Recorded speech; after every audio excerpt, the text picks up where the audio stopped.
से मोदी, अमित शाह और योगी आदित्यनाथ की रैलियों का तूफान। बीजेपी ने अपना मैनिफेस्टो भरोसा शोपोत लॉन्च किया। टीएमसी के 1000 रुपए वाले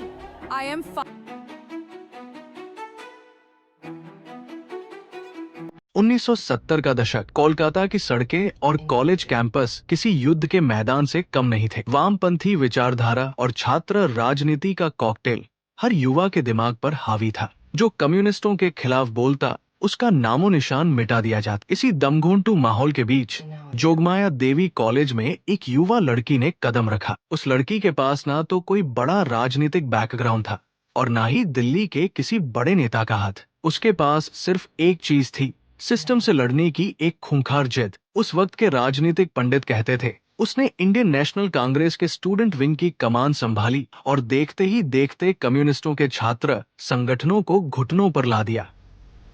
ये लड़की कम्युनिस्टों का गुरूर तोड़ देगी। देश इंदिरा गांधी की हत्या के सदमे से गुजर रहा था। इसी जज्बाती माहौल में कांग्रेस ने 29 साल की इस युवा लड़की को जादवपुर लोकसभा सीट से मैदान में उतार दिया। इसमें वो आग है जो एक दिन पूरे बंगाल की राजनीति को जलाकर राख कर देगी। लेकिन असली खेल शुरू हुआ 1984 में।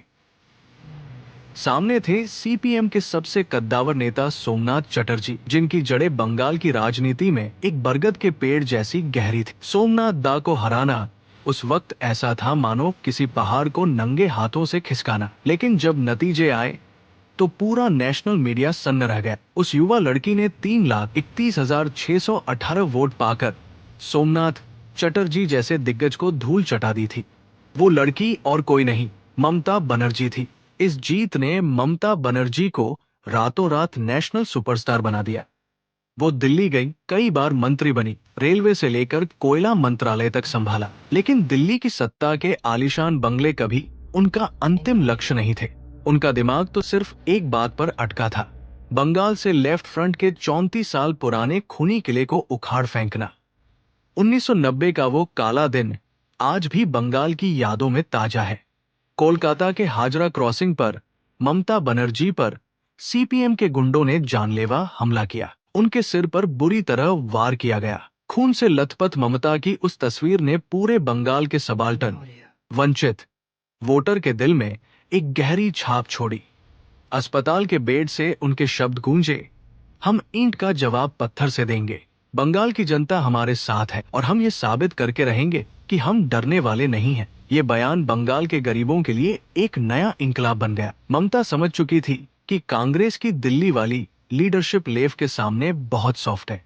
इसलिए 1998 में उन्होंने एक बहुत बड़ा रिस्क लिया और अपनी खुद की पार्टी बनाई, all India Trinamool Congress TMC. TMC को वो क्रिटिकल मास मिला 2006 में।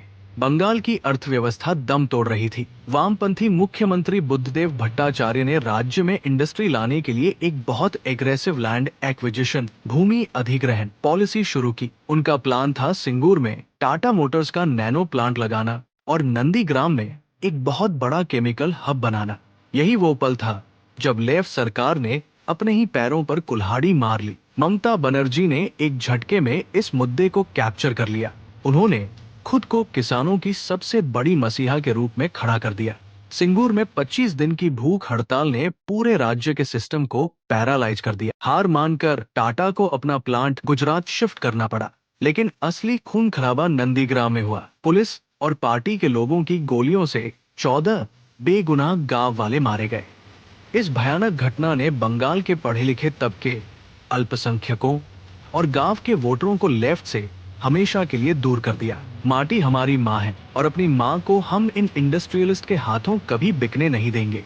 ममता की इस दहाड़ ने एक ऐसा नारा दिया जो बंगाल की रगों में दौड़ गया, माँ, माटी, मानुष। और फिर आया 2011 का वो ऐतिहासिक चुनाव। 20 मई 2011 को ममता बनर्जी, जिन्हें अब पूरा बंगाल दीदी कहने लगा था, राज्य की पहली महिला मुख्यमंत्री बनी। सत्ता में आते ही दीदी ने गवर्नेंस मॉडल को पूरी तरह पलट दिया। सूती साड़ी और हवाई चप्पल उनकी पहचान बन गए। उन्होंने समझ लिया था कि राज्य में कोई बड़ी इंडस्ट्री नहीं आने वाली। इसलिए कन्याश्री से लेकर स्वास्थ्य साथी तक दर्जनों ऐसी स्कीम्स लॉन्च की जो सीधे सबसे गरीब और पिछड़े वर्ग को टारगेट करती थी। लक्ष्मी भंडार के जरिए उन्होंने महिलाओं एक ऐसा का वोट बैंक तैयार कर लिया जो किसी भी कीमत पर टूटने वाला नहीं लग रहा। 2021 आते आते बंगाल के रण में एक नई और खूंखार एंट्री हो चुकी थी। भारतीय जनता पार्टी बीजेपी ने लेफ्ट और कांग्रेस को पूरी तरह से रिप्लेस कर दिया था। उनका आक्रामक राष्ट्रवाद और हिंदुत्व का मॉडल टीएमसी के लिए सबसे बड़ा खतरा बन गया। लेकिन 2021 के चुनावों में टीएमसी ने एक ऐसा डिफेंसिव सिस्टम तैयार किया जिसने बीजेपी के अश्वमेध रथ को रोक दिया। खेला होबे के नारे गूंजने लगे। दीदी ने खुद को बंगाली कल्चर के रक्षक के तौर पर प्रोजेक्ट किया और दिल्ली वालों को बाहरी बता दिया। भले ही ममता खुद नंदीग्राम से चुनाव हार गई, लेकिन उनकी पार्टी ने एक विशाल जीत दर्ज की। दीदी ने अपना तीसरा टर्म तो शुरू कर लिया, लेकिन इस तीसरे टर्म की नींव पहले दिन से ही दरकने लगी थी। इसकी सबसे बड़ी वजह बनी कोविड महामारी। जब बंगाल की जनता अस्पतालों के बाहर ऑक्सीजन और बेड के लिए तड़प रही थी, तब प्रशासन का पूरा ध्यान श्मशानों की हकीकत को फाइलों में दफन करने पर था। सरकार पर आरोप लगे कि पॉलिटिकल इमेज बचाने के लिए मौत के असली आंकड़े छिपाए जा रहे हैं, सच्चाई बाहर न आए, इसके लिए मरीजों और डॉक्टरों के मोबाइल फोन तक बैन कर दिए गए। सवाल पूछने वालों पर पुलिस की लाठियां बरसी। फेक न्यूज के नाम पर एफआईआर दर्ज हुई। इसने ममता बनर्जी की उस रक्षक वाली इमेज को तार-तार कर दिया। 2021 के बाद टीएमसी के गवर्नेंस मॉडल की सड़ांध बाहर आने लगी। जो सिस्टम गांव-गांव में वेलफेयर स्कीम्स पहुंचाता था, वो अब एक बहुत बड़े एक्सटॉर्शन रैकेट वसूली गिरोह में बदल चुका था। पंचायत से लेकर म्यूनिसिपल लेवल तक हर काम में लोकल नेताओं का कटनी फिक्स था। बिजनेस करना नामुमकिन हो गया और अर्बन मिडिल क्लास पूरी तरह फ्रस्ट्रेट हो गया। लेकिन टीएमसी की बर्बादी का असली ताबूत तैयार किया एसएससी, एसएससी नौकरी घोटाले ने। स्टेट एजुकेशन सेक्टर में मेरिट का गला घोंटकर हजारों टीचिंग और नॉन टीचिंग जॉब्स उन लोगों को बेच दी गई जिन्होंने लाखों की रिश्वत दी थी। जब ईडी ने जांच शुरू की तो एजुकेशन मिनिस्टर पार्थ चटर्जी और उनके करीबियों के कमरों से 50 करोड़ के नोटों के पहाड़ निकले। टीवी पर ये सब देखकर वो युवा रो पड़ा जिसने अपनी जवानी किताबों में खपा दी थी। टीएमसी ने पार्थ चटर्जी को निकालकर डैमेज कंट्रोल की कोशिश की, लेकिन बहुत देर हो चुकी थी। अप्रैल 2024 में कलकत्ता हाई कोर्ट ने 23,123 नौकरियां रद्द कर दी। सरकार सुप्रीम कोर्ट भागी, लेकिन अप्रैल 2025 में चीफ जस्टिस संजीव खन्ना की बेंच ने भी हाई कोर्ट के फैसले को बरकरार रखते हुए 25,753 नौकरियां एक झटके में खत्म कर दी। सुप्रीम कोर्ट ने साफ कहा कि इस पूरे प्रोसेस में इतना बड़ा फ्रॉड हुआ है कि इसकी इंटीग्रिटी ही मर चुकी है। जब घोटाले सामने आए तो टीएमसी ने अपना पुराना हथियार निकाला, विक्टिम कार्ड। उन्होंने कहना शुरू किया कि ईडी सीबीआई की रेड राजनीतिक बदला है। शायद जनता मान भी लेती, लेकिन पुलिस ने कानून का साथ देने के बजाय ईडी की टीम पर हमलों को शह दी और जांच एजेंसियों का रास्ता रोका। सुप्रीम कोर्ट का गुस्सा 7वें आसमान पर था। कोर्ट ने कड़ी फटकार लगाते हुए कहा कि प्रशासन का ये अड़ियल रवैया डेमोक्रेसी के लिए खतरा है। अगर नौकरी घोटाले ने नौजवानों की कमर तोड़ी, तो संदेश खली और आरजी कर कांड ने टीएमसी के सबसे बड़े वोट बैंक यानी महिलाओं की रूह कंपा दी। संदेश खाली में टीएमसी के लोकल गुंडों पर महिलाओं के साथ खौफनाक अत्याचार और जमीनें छीनने के आरोप लगे। पुलिस हफ्तों तक मुख्य अपराधी को नहीं पकड़ पाई और फिर कोलकाता के आरजी कर मेडिकल कॉलेज में ड्यूटी पर मौजूद एक महिला ट्रेनी डॉक्टर का बर्बर रेप और मर्डर हुआ। इस घटना ने पूरे देश को झकझोर दिया। सरकार ने शुरुआत में मामले को दबाने और ताकतवर लोगों को बचाने की कोशिश की। जनता का गुस्सा सड़कों पर लावा बनकर फूट पड़ा। इसी बीच बीजेपी ने एक ऐसा मास्टर स्ट्रोक खेला जिसने सबको रुला दिया। उन्होंने पानीहाटी सीट से आरजी कर की पीड़िता की मां को अपना उम्मीदवार बना दिया। एक झटके में टीएमसी का महिला रक्षक होने का दावा राख हो गया। जैसे जैसे 2026 के चुनाव नजदीक आए, election commission of India (ECI) ने एक ऐसा खामोश कदम उठाया जिसने टीएमसी के दफ्तरों में पैनिक बटन दबा दिया। Special intensive revision. Sir, article 324 के तहत ECI ने घर घर जाकर चेकिंग शुरू की। मकसद था मरे हुए, शिफ्ट हो चुके और फर्जी वोटर्स को हटाना। रिजल्ट इतना शॉकिंग था कि आंखें फटी रह गई। बंगाल की वोटर लिस्ट से 1-2 लाख नहीं, पूरे 90 लाख नाम काट दिए गए।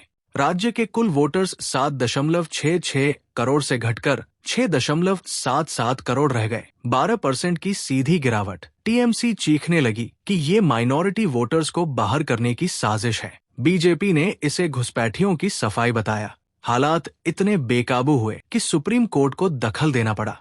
राज्य सरकार पर से भरोसा उठ चुका था, इसलिए कोर्ट ने 150 जिला जजों और 7 रिटायर्ड हाई कोर्ट जजों की फौज उतार दी ताकि वोटर लिस्ट को निष्पक्ष बनाया जा सके। मुर्शिदाबाद और मालदा में जितने फर्जी वोट कटे वो टीएमसी के पुराने जीत के मार्जिन से भी ज्यादा थे। इसी बीच टीएमसी के वोट बैंक में एक और सेंध लगी। टीएमसी से निकाले गए नेता हुमायूं कबीर ने आम जनता उन्नयन पार्टी एजेपी बना ली। हम किसी के गुलाम नहीं हैं, अपना हक छीन कर लेंगे। कबीर की इस दहाड़ ने मुर्शिदाबाद और मालदा में मुस्लिम वोटों का एक बहुत बड़ा हिस्सा काट लिया। जो 95% वोट 2021 में टीएमसी को मिला था, वो अब बंट चुका था। एजेपी ने नौदा जैसी सीटों पर जीत दर्ज की और इसी वोट बंटवारे ने नॉर्थ दिनाजपुर और मालदा में बीजेपी के लिए रेड कारपेट बिछा दिया। 2026 के इस ऐतिहासिक युद्ध में बीजेपी सिर्फ टीएमसी की गलतियों के भरोसे नहीं बैठी थी। वो जानते थे कि बंगाल जीतना है तो हवा हवाई भाषण नहीं, एक खौफनाक जमीनी चक्रव्यूह चाहिए। आरएस के साथ मिलकर उन्होंने राज्य के 44,000 पोलिंग बूथों का सर्वे किया। लेकिन सबसे बड़ा गेम चेंजर था पन्ना प्रमुख सिस्टम। वोटर लिस्ट के एक पन्ने पर 30 से 60 नाम होते हैं। बीजेपी ने हर पन्ने की जिम्मेदारी अपने एक भरोसेमंद और निडर वर्कर को सौंप दी। पहले टीएमसी के लोकल क्लब और गुंडे गांव मोहल्लों में दादागिरी करके वोट लूटते थे, लेकिन अब हर 15 से 20 घरों के बीच बीजेपी का अपना आदमी खड़ा था। वो लगातार उन परिवारों से मिलता, उन्हें सुरक्षा का भरोसा देता। इस एक कदम ने जनता के अंदर बैठे कटनी वाले खौफ को मार दिया और टीएमसी का जमीनी नेटवर्क चकनाचूर कर दिया। ऊपर से मोदी, अमित शाह और योगी आदित्यनाथ की रैलियों का तूफान। बीजेपी ने अपना मैनिफेस्टो भरोसा शोपोत लॉन्च किया। टीएमसी के 1,000 रुपए वाले लक्ष्मी भंडार को कुचलने के लिए बीजेपी ने महिलाओं को और ज्यादा पैसे देने का वादा किया। 7वां वेतन आयोग, 7 एथ पे कमीशन लागू करने की गारंटी दी। उन्होंने बंगाल के सामने एक एस्पिरेशनल विजन रखा। बंद पड़ी फैक्ट्रियां चालू होंगी, इंडस्ट्री आएगी, नौजवानों को दर-दर की ठोकरें नहीं खानी पड़ेंगी। इसके साथ ही अपने कोर वोटर को साधने के लिए डंके की चोट पर ऐलान किया कि यूसीसी और सीए हर हाल में लागू होंगे। मतुआ समुदाय को पक्की नागरिकता का भरोसा मिल गया और महिला सुरक्षा के लिए दुर्गा स्क्वाड बनाने का वादा सीधा बंगाल की महिलाओं के दिल में उतर गया। 23 और 29 अप्रैल 2026 चुनाव के दिन इलेक्शन कमीशन ने पूरे बंगाल को एक अभेद्य किले में तब्दील कर दिया। सड़कों पर 2.4 लाख सीआरपीएफ के हथियारबंद जवान मार्च कर रहे थे। इतनी भारी फोर्स देखकर टीएमसी के वो गुंडे जो कल तक आंखें दिखाते थे, चूहों की तरह घरों में दुबक गए। जब आम जनता ने देखा कि चारों तरफ पुलिस है और डरने की कोई बात नहीं है, तो वो सैलाब की तरह घरों से बाहर आ गई। 92.47% वोटिंग। भारत की आजादी के बाद से बंगाल में कभी इतने लोगों ने एक साथ बटन नहीं दबाया था। ये साइलेंट सुनामी थी। 4 मई 2026 काउंटिंग का दिन। सुबह 8 बजे जब ईवीएम खुली तो पूरे देश में हड़कंप मच गया। 2021 में 77 सीटें जीतने वाली बीजेपी ने सारे रिकॉर्ड ध्वस्त कर दिए। 45.84% वोट शेयर के साथ 206 सीटों का ऐतिहासिक और प्रचंड बहुमत। 15 सालों से राज करने वाली अजय टीएमसी 81 सीटों पर सिमटकर खून के आंसू रो रही थी। सबसे बड़ा झटका उन शहरी इलाकों में लगा जिन्हें टीएमसी का गढ़ माना जाता था। वहां की जनता ने उन्हें सिरे से नकार दिया। लेकिन इस राजनीतिक थ्रिलर का सबसे बड़ा क्लाइमेक्स तो अभी बाकी था। भवानीपुर सीट, वो वीआईपी सीट जहां से ममता बनर्जी ने पिछला चुनाव 59,000 वोटों से जीता था। वहां उनके पुराने सिपहसालार शुभेंदु अधिकारी ने नंदीग्राम वाला इतिहास दोहरा दिया। शुभेंदु ने ममता बनर्जी को उनके ही घर भवानीपुर में 15,105 वोटों से बुरी तरह हरा दिया। टीएमसी के बड़े बड़े मंत्री ताश के पत्तों की तरह ढह गए। ममता ने आरोप लगाया कि ईवीएम हैक हुई है, साजिश हुई है, इस्तीफा देने से इनकार किया। लेकिन आईने में सच्चाई साफ दिख रही थी। साम्राज्य खत्म हो चुका था। 2026 में भले ही केरल में कांग्रेस ने लेफ्ट को साफ किया हो, या तमिलनाडु में एक्टर विजय की पार्टी ने पुरानी जड़ें हिला दी हों। लेकिन बंगाल में बीजेपी की ये जीत भारत के लोकतांत्रिक इतिहास की सबसे खौफनाक और अचूक राजनीतिक सर्जिकल स्ट्राइक थी। ये सिर्फ एक सरकार का बदलना नहीं था, ये उस अहंकार का पतन था जो भूल चुका था कि वो सत्ता में गरीबों की आवाज बनकर आया था। जिन महिलाओं और युवाओं के कंधों पर चढ़कर दीदी सिंहासन तक पहुंची थी, उन्हीं ने उन्हें सत्ता से बाहर फेंक दिया। दूसरी तरफ बीजेपी की पन्ना प्रमुख वाली खामोश बिसात और दुर्गा स्क्वाड के नैरेटिव ने एक ऐसा जाल बुना जिसे बंगाल की सबसे बड़ी रॉयल बंगाल टाइग्रेस कभी काट नहीं पाई। राजनीति का सबसे बड़ा सच यही है, चुनाव रातों रात नहीं हारते। पहले हारता है नैरेटिव, फिर टूटता है भरोसा, फिर पैरों के नीचे से खिसकती है जमीन और आखिर में जाती है सत्ता। बंगाल 2026 का ये अध्याय अब इतिहास में हमेशा के लिए दर्ज हो चुका है।